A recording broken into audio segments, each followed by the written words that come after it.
I'm very excited this morning to announce the members of the Early Childhood Learning Council and to thank them for their commitment to this undertaking. And you know, we now have increasingly recognized what visionaries like Dr. Art Rolnick and former Mayor Don Frazier have been telling us for a couple of decades now, that early childhood learning is just crucial to success in future learning.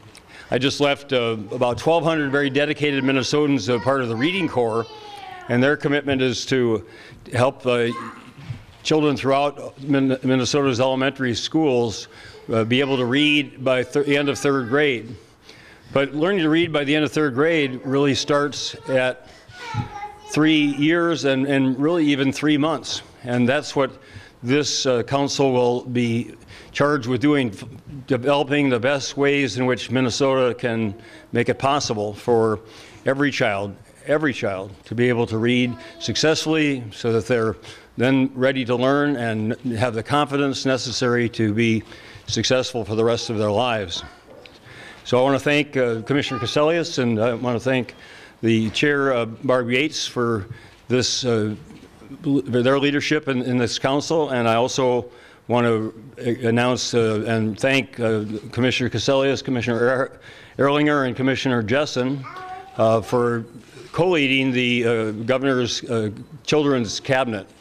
And they will be spearheading the coordination of services that affect early childhood learning and all of its accompanying parts. And that will be another very important initiative to reach these goals. So with that, I'll turn it over to Commissioner Cassellius. Good morning. I first want to thank you, Governor, for your vision around early childhood and your just unending commitment to our children in Minnesota, and thank you very much. I'm honored to be here with you and with all of you today who are so passionate about serving our children. This is an exciting day for Minnesota's youngest learners and for Minnesota's vision to make our education system second to none. The Early Learning Council was created by executive order by Governor Dayton on March 17, 2011. The council has a distinct and important charge of ensuring that all Minnesota children are school ready by the year 2020. The citizens on this panel will serve alongside 4 appointed members of the legislature and administrative staff to be announced at a later time. The council will play a critical advisory role in promoting high-quality early learning for all children and helping us to align our best practices, which will improve outcomes and help us close our achievement gaps. One of their first tasks will be advising Governor Dayton and the Children's Cabinet and the legislature on Minnesota's Race to the Top application. I am so pleased today to introduce the citizens and the members of our new Early Learning Council. Each of these dedicated and committed individuals are providing a valuable service to our young children already in their service in their communities and now for our state and our future. I'd like to begin with introducing you to Barb Yates, who will serve as chair. She has more than 20 years of experience in education and early learning and care policy. She currently serves as the Executive Director of Resources for Child Caring. She is former Deputy Commissioner at the Minnesota Department of Education, and she has also served on the Roseville Human Rights Commission and is the former Co-Executive Director for the Minnesota Early Learning Foundation. Barb Yates.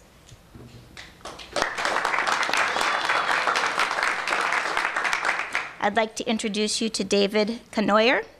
David is a principal at Plan Depth Consulting and has been involved with nonprofit organizations for more than a decade.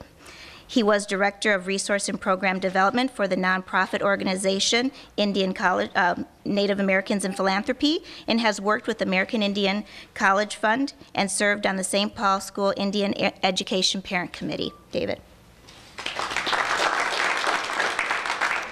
Maria Erlinson. Maria is the principal of early childhood through grade 3 at Foley Elementary School. She has extensive experience in growing and adapting early childhood efforts in rural Minnesota. She is currently a member of the Minnesota Association of Elementary Principals and the Minnesota Association for Supervision and Curriculum Development. Maria. Donna Henning. Donna is an ECFE child educator with over 10 years of experience at Heartland Community Action Head Start. A resident of Redwood Falls, she is currently an early childhood educator for New Ulm Schools. Donna. Denise Mayotte. Denise is the executive director of the Sheltering Arms Foundation. She has a long history in the philanthropic industry, including the McKnight Foundation. She is involved with numerous early childhood programs, including co-chair of the Early Childhood Funders Network Steering Committee. Denise. Carol Miller. Carol is a senior human services manager for Hennepin County. She's a member of the Early Childhood Advisory Council Access and Finance Committee.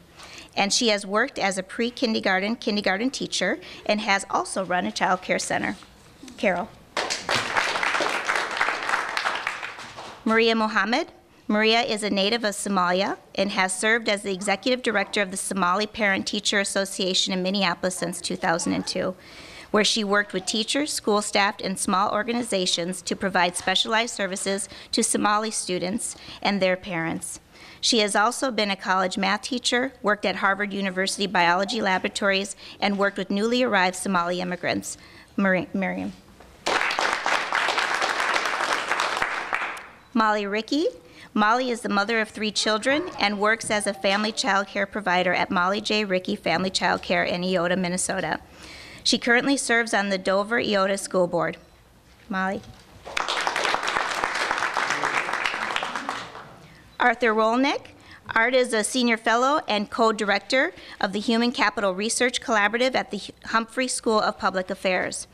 The former director of research and senior vice president of the Federal Reserve Bank of Minneapolis, Art has spent many years emphasizing one important fact: spending on high-quality education for 3- and 4-year-olds yields a higher return than any other public investment, and many of us know that for every dollar we invest, due to Art's research, we can see that you can get up to $16 return on investment, and thank you. Carolyn Smallwood. Carolyn is the executive director at Way to Grow, which provides education and services to socially and economically isolated families.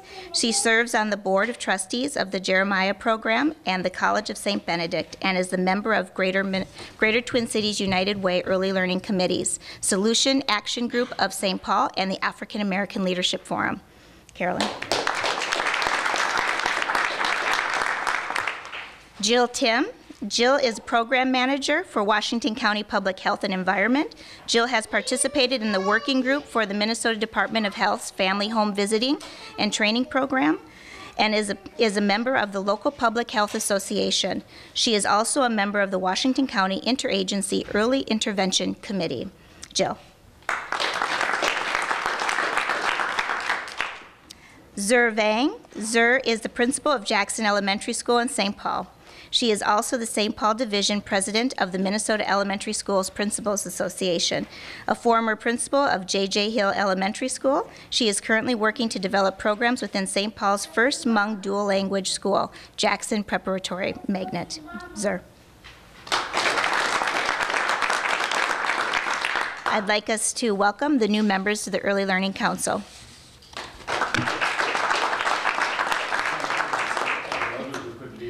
That's correct. There are some others who could not be here today. You should have that in your press packets, and we look forward to welcoming them, as well as we'll have 4 legislative committee appointments and then administrative staff from Departments of Health, Department of Education, and the Department of Human Services. Thank you. So glad to respond to any questions related to these topics, and then after that I'll be available for whatever else. Yeah. The last 2 lines of this usually talks about the quality rating system that was established in '09. The last line says this program will continue under current statutory authority, enhancing the rates to the top application. Can you talk about that authority where you found that you were able to continue that? That was a legislative, that was a topic of debate during the legislative session. It was certainly with the new language that at one point was being considered on both the House floor and the Senate floor, and then was a subject that came up again in the negotiations we had after the shutdown the last 4 days when we got into each bill. But the leaders, both the House and the Senate, as well as the education chairs were involved, and I was involved directly, as was Commissioner Cassellius, in that conversation. In fact, it was at the legislators' insistence that we kept $4 million in for early childhood grants or scholarships, and at that point it was said they would be tied to the the continuing program that was authorized in 2009. So I wasn't aware of it till then. I can't tell you historically why there was considered a need for an additional language given the other program already existed. But that was clearly understood by everybody that the efforts of the existing council, which was bipartisan in its sponsorship back then, would continue. So you found that you have the authority, even though there was a legislative attempt to write that authority into a bill? Well, we have the statutory authority. I'd have to refer to the statute. I mean, maybe you could elaborate, but the early quality rating system work is already underway, and I don't know why, and I wasn't aware of that at the time when the legislation was introduced, both the House and Senate. And I guess my assumption was that that language was necessary to authorize the program, but then in the conversation that we had near the final negotiations, obviously the legislators who had been part of that in 2009 were aware that there was this existing authorization, and it was understood and explicitly agreed that the grants or scholarships would be going in conjunction with that program. I don't know if you want to add anything to that, or does that cover it? What results do you expect to see from the recommendation from the Council of Minnesotans can look at and say, here's something I can have my children go to, or what? Well, I think we recognize now the need for a continuum from our first months to the first years to all-day kindergarten to emphasis on reading proficiency in first, second, and third grade, and then remedial help for those who are in the early elementary grades and are behind in that undertaking. And this is the most entertaining press conference we've had since. Could she come to all of our press conferences? It's a big improvement. And so, the results of that you'll see 10 years from now, 20 years from now, 30 years from now.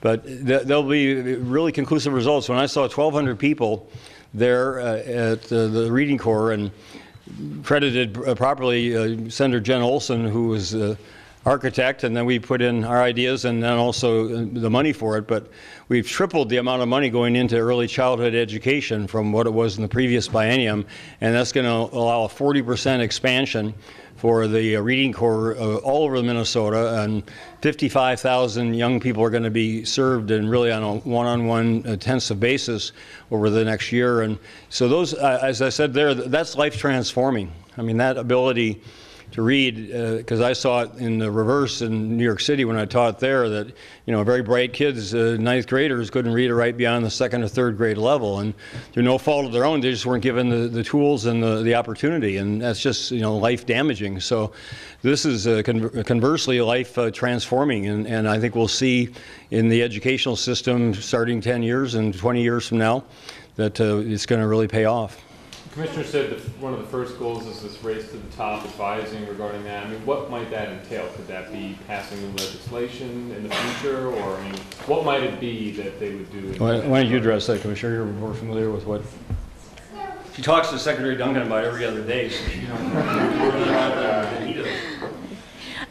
Well, what we anticipate with the Race to the Top is to put in the application, put in a very competitive application. They have some guidelines around that have been draft guidelines that we're hoping to be able to move forward with, mostly around creative and bold initiatives to really support quality of childcare to get kids ready for kindergarten. And so we want to be able to work with professional development of early childhood providers, as well as work on the rating system so that we can ensure quality. So when parents have to make these tough, difficult choices about where to send their children, they have some information on how to do that that will help them know and be assured that they'll be ready for kindergarten. How will the council be involved in that? I mean, logistically, what will their role be? Their role will be in advising and working with us collaboratively to be able to develop that application, and then as we move forward, carry that forward if we're given the application. How much do you anticipate the pilot program that the Early Learning Foundation created and has been executing these past years will be molded into this application and copied, basically? Well, the current statutory requirement does mention the MELF quality rating system, so we want to be sure that we have a rating system that is accurate and accurately measures the outcomes for children and also good learning outcomes to get them ready for kindergarten. And so we anticipate using that as a guide as well as looking at other best practices to ensure that we have the best system moving forward. Is this a piece of the Race to the Top application, or is this a separate? Which piece? The early childhood part, does that move by itself, or is it tied into the? Race to the application is all about early learning.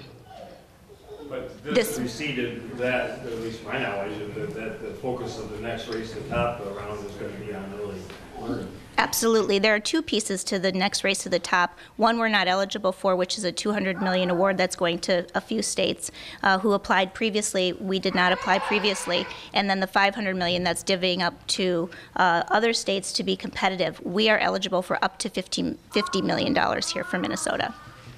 Clarify a little bit of this confusion, though, because there was a legislative attempt to enact the rating system. Then there was a call from MELF for an executive order for a rating system, and the argument being you needed this rating system to apply for Race to the Top. It had to be in there. And now you're saying, turns out we have the authority all along. I'm a little confused by that. Can you explain it? Yes, there is a statute. Yeah, sure. My understanding, the governor had requested money to help expand the quality rating system, and that was what did not get through the legislative process. The statutory language has been, as the governor and commissioner said, has been in law for several years now that covered the pilot and the expansion of the pilot. Since Ms. Yates was present at the creation, and I did, defer to her in terms of the background. And again, I wasn't aware of it myself, but I came in 2011 as did Commissioner Caselius, and it didn't come up in numerous conversations with legislators and others. So I don't know who was aware of it and who wasn't, and but it came to light in the final discussions. Let me take one more question, and we're going to have a meeting in the back there of the council. First meeting at 11, so but I'll be available till then, and for any other general questions. And since all these kids are here, be kind of nice, if you would. One last one. You recently requested a waiver from No Child Left Behind. I mean, have you put any thought into, would there be something that would replace that here in Minnesota, different kinds of standards, something in a post-No Child Left Behind world that you're seeing right now? Well, I would like the commissioner to focus on the whole realm of student testing, and with an idea toward reducing the number of tests and the overlap, the duplications alike, and also the kind of diagnostic testing that tracks the improvement in an individual child from the beginning of the school year to the end and from one school year to the next. I mean, Race to the Top's measure is, this year's fourth grade class compared to last year's fourth grade class, which anybody who's read Statistics for Dummies knows is, an invalid comparison. You've got different kids in each year. So, it has severe limitations, but there are better ways in which we can have the accountability that we want and that the school leaders want and that parents want and deserve. That would be the approach that I would, encourage, and then I'd ask those who have the further expertise, what are their recommendations. So we certainly want accountability, we want better accountability, we want better results, but we don't want to send third graders home thinking they failed life because of some tests. Might there be a new state accountability program or system? Well, we need, again, I think, and we don't have, the secretary said that it would be early September before the details of what they're looking for, what they expect to grant the waiver. So we'll be guided by that. But clearly, yes, it's about better accountability and better education, better results. And I would just point out again, as I did in my statement, 9 of the 10 members of the Minnesota congressional delegation voted against No Child Left Behind, including the 3 Republicans, including myself in the Senate and Senator Wellstone. I mean, there was recognition even then that this was a very flawed program, and unfortunately we were proven correct. Okay, so I'm going to end this stage, give us 1 minute to start a transition, and then I'll be glad to respond to any other questions.